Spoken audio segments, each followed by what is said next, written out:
ওখানে ওইটা তামার পয়সা পেয়েছে, আগেকার দিনের পয়সা, রাম লক্ষ্মণের মূর্তি।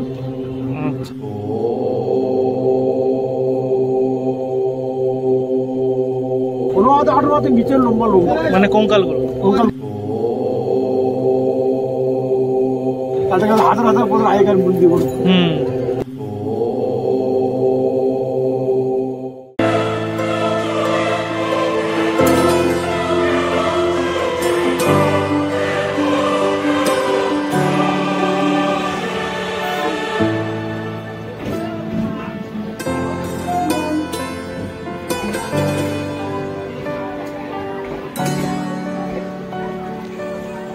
এখন ঘড়িতে সকাল 10টা, আমরা নামলাম মথুরাপুর স্টেশন।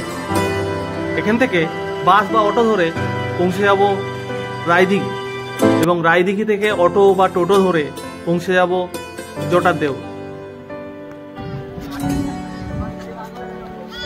Good morning. পথে যেতে যেতে কি দেখছি, অটোতে এক কাকুর সঙ্গে দেখা হলো। তার মুখে শুনলাম এই মন্দিরের আশেপাশের এলাকার কিছু অভিজ্ঞতা।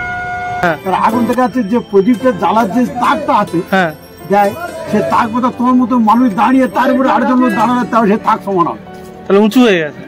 উঁচু নয়, মানে এরকম বড় লোক তো হচ্ছে। আচ্ছা, তখন বড় বড় লোক ছিল। হ্যাঁ, আজকে তো স্বাধীন হওয়ার পর 700 বছর আগে সেই সেই তাদের কাছে হাজার হাজার বছর আগেকার মন্দির করে ধ্বংস হয়ে গিয়েছিল। একদম একদম গিয়েছিল। তাহলে এত ধ্বংসর পরে ও আছে, নিশ্চয়ই কোনো একটা আধ্যাত্মিক ব্যাপার বা সেরকম টেকনোলজি ইউজ করা তৈরি করা আছে, কিন্তু ওর কিছু হয়নি। মানে ও তো উঁচু কম না, যে ছোট নিচু মতন জায়গায় ওর ধকলটা পড়েনি। ওর চেয়ে দুটি দ্বীপের মাঝ দিয়ে বয়ে গেছে মণি নদী।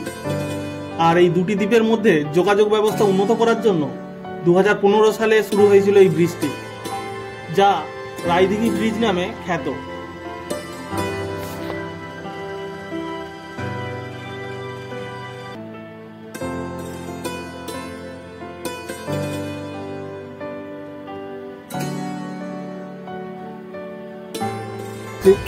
যে কাঠ, সে কাঠ করে আমরা দেখতেই পাই।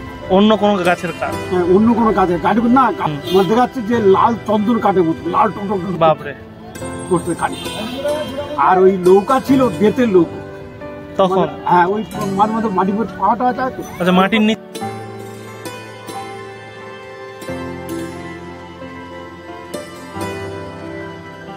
রায়দিঘি থেকে জটার দেউল যাওয়ার পথে রাস্তার দু সাইডে দেখলাম মাঠ ভরে শুধু সবজি চাষ। সবে মাত্র ধান কাটা শেষ হয়েছে, আর মাঠের যে ভেড়ি বা বাঁধগুলো থাকে সেখানে উচ্ছে, লাল আলু, নানা রকম সবজিতে ভরে আছে। আমরা তো অটো থেকে চারিদিকে শুধু নয়ন ভরে তাকিয়েই ছিলাম। ইস্ট ইন্ডিয়া কোম্পানি একটা কাঁচ ছোট পায়ে গেছে, ইস্ট ইন্ডিয়া কোম্পানি বলে লেখা রাস্তায়। আচ্ছা, গেছে। এবং ওখানে ওইটা তামার পয়সা পেয়েছে, আগেকার দিনের পয়সা, রাম লক্ষ্মণের মূর্তি। রাম লক্ষ্মণের মূর্তি কত বছর আগে, রাম লক্ষ্মণের মূর্তি ধরিয়ে দেরি সে অন্য যুগে। হ্যাঁ, পরিমাণ মন্দির, পাশাপাশি আরো মন্দির আছে। হ্যাঁ, মন্দির ছিল, মন্দির তৈরি তো অল্প হচ্ছে, অল্প জায়গা আছে। আচ্ছা, মন্দির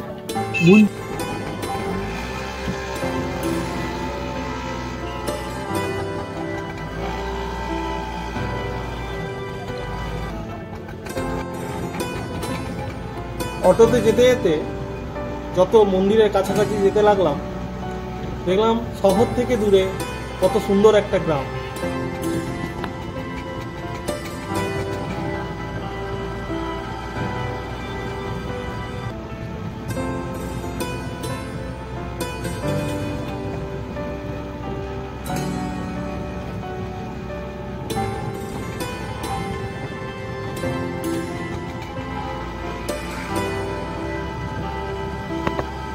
আমরা মন্দিরের একেবারে কাছে চলে এসেছি। দূর থেকে মন্দিরের চূড়া দেখতে পাচ্ছিলাম, সেখান থেকে ক্যামেরা জুম করে দেখানো সম্ভব হয়নি।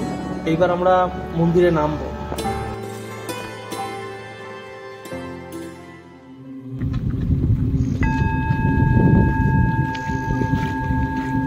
এট লাস্ট পৌঁছে গেলাম, তাই তো? জটার দেউল, জায়গাটার নাম মনে হয় জটা। এই আর মন্দিরটার নাম হচ্ছে দেউল। এটা জায়গাটার নাম হচ্ছে জটার দেউল। আচ্ছা, ঐতিহাসিক একটা স্থাপত্য, ভালোই বড়।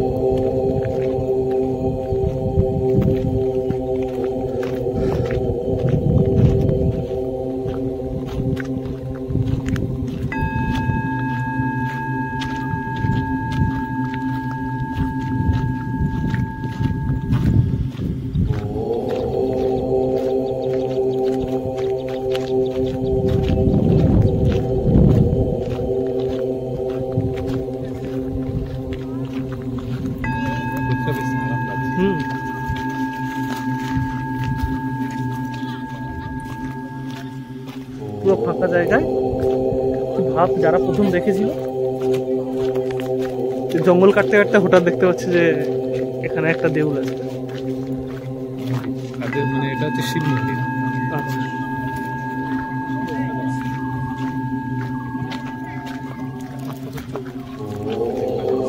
খুব সুন্দর আগেকার দিনের ইট সুতি দিয়ে বানানো। 1100 খ্রিস্টাব্দ।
নীল আকাশের বুকে উন্নত শির মিনার, যার পোড়ামাটির শরীর ঘিরে অনর্গল ইতিহাসের ফিসফাস।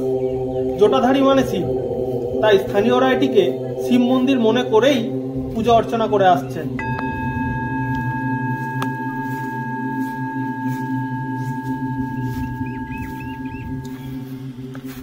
পোড়ামাটির সেই সৌধ নিয়ে হাজারো গল্প লোকমুখে চলে আসছে।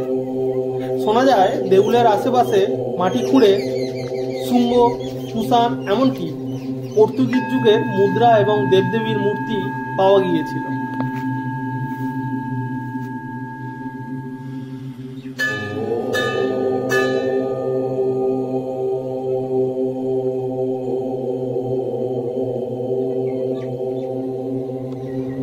দক্ষিণ চব্বিশ পরগনার মথুরাপুর ব্লকের মণি নদীর তীরেই দাঁড়িয়ে রয়েছে শতাব্দী প্রাচীন এই দেউল।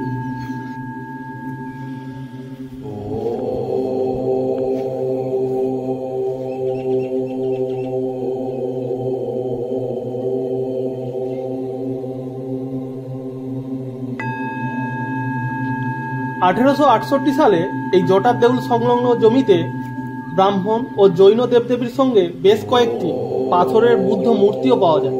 সেই সঙ্গে ব্রোঞ্জের তৈরি মহাকাল, বটুক ভৈরব, জম্ভল, সরস্বরী, লোকেশ্বর প্রভৃতি মূর্তি পাওয়া যায়।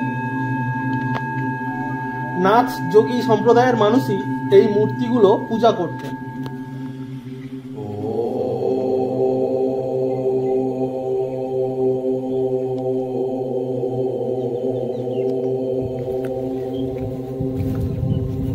মথুরাপুর স্টেশনে নেমে অটো ধরে রায়দিঘি, এবং রায়দিঘি থেকে অটো ধরে এই জটার দেউল। এই জটার দেউল মন্দিরটি বাবা মহাদেবের মন্দির। এখানে কবে এই মন্দিরটি তৈরি হয়েছিল তার কোনো পুঁথি নেই এখানে।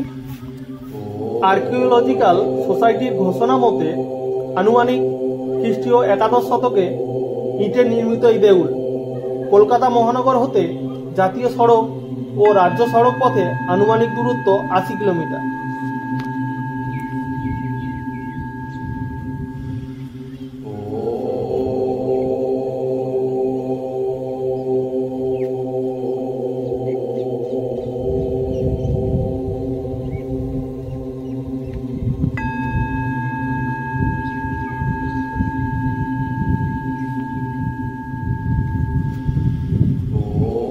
ইটগুলো দেখেছিস কি বড় বড় পাতলা পাতলা।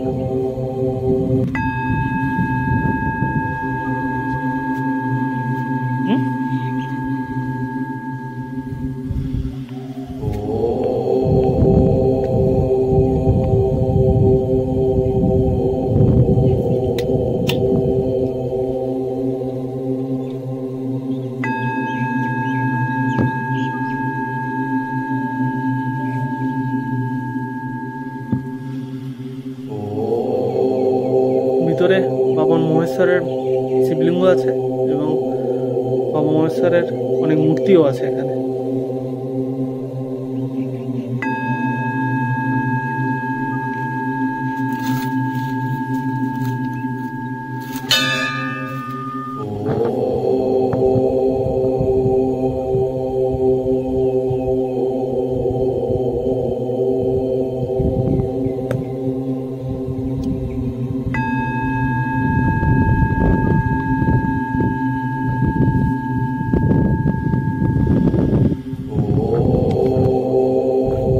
প্রাচীন ইট সব আর চুন সুরকি দিয়ে গাঁথা, কোনো সিমেন্টের কাজ নেই এখানে।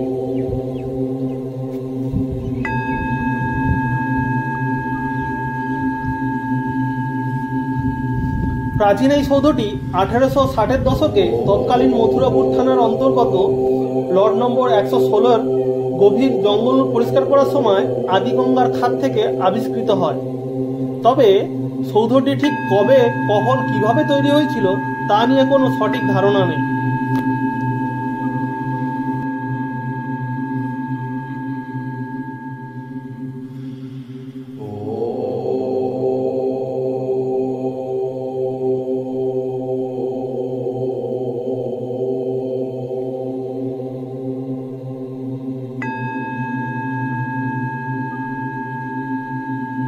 অনেকে বলেন এটি 1975 সালের বিক্রমপুরের চন্দ্রবংশের তৎকালীন রাজা জয়চন্দ্রের সময় তৈরি হয়। পরে পর্তুগিজ জলদস্যুরা সেটিকে ওয়াচ টাওয়ার হিসাবে ব্যবহার করত।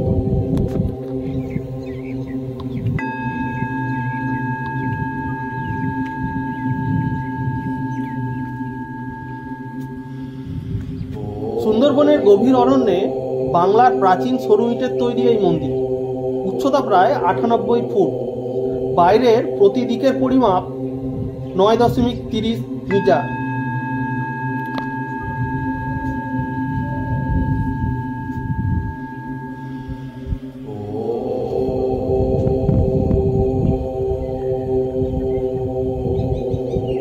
সব আগেকার দিনের ইট, খুব পাতলা পাতলা ইট এগুলো, বাট চওড়া আর লম্বা। এই ইট চুন সুরকি দিয়ে গাঁথা এই মন্দিরটি।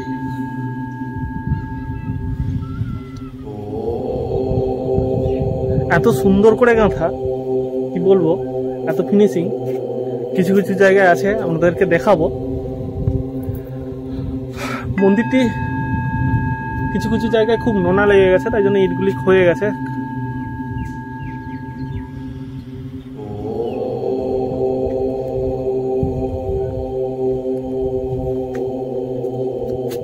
ইটগুলো কত পলিশ দেখুন, এখনো পর্যন্ত কানা নিখুঁত। মানে ইটগুলোর গাওগুলো খুব পলিশড।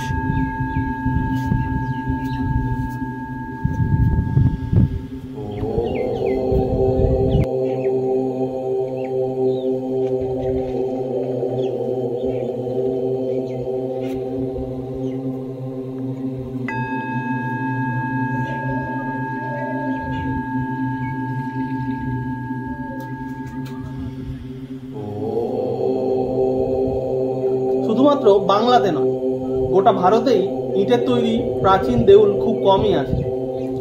ভৌগোলিক বৈচিত্র্যের কারণে এলাকায় পাথর তেমন সুলভ না হওয়ায় পোড়ানো ইট মন্দির সজ্জায় অন্যতম উপকরণ হয়ে উঠেছে।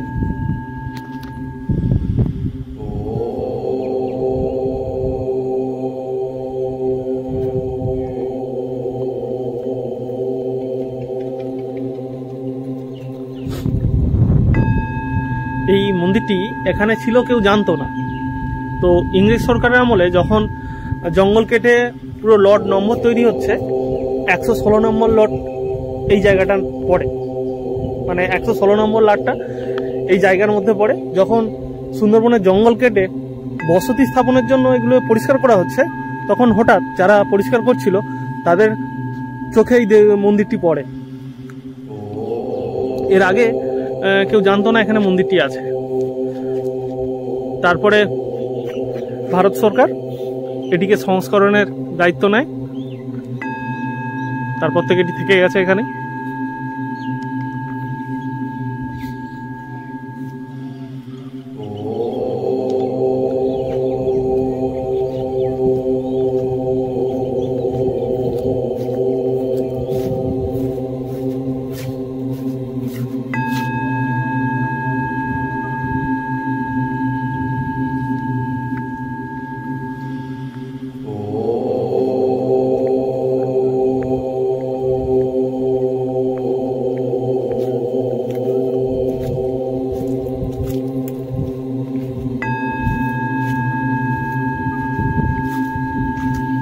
ড্রেনেজ সিস্টেম দেখুন, ভিতরে জল পড়লে কিভাবে নিকাশি ব্যবস্থাটা খুব সুন্দর। তখনকার দিনে, মানে আজ থেকে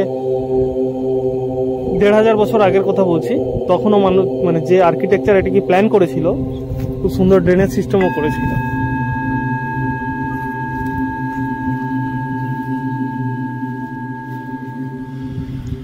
সুপ্রাচীন ঐতিহ্যে ঘেরা এই জটার দেউলের কথা কজনই বা জানেন। তবে অনন্তকাল ধরে সুন্দরবনের মণি নদীর পাড়ে স্বমহিমায় বিরাজ করছে বাংলার সেই গর্বিত মিনার।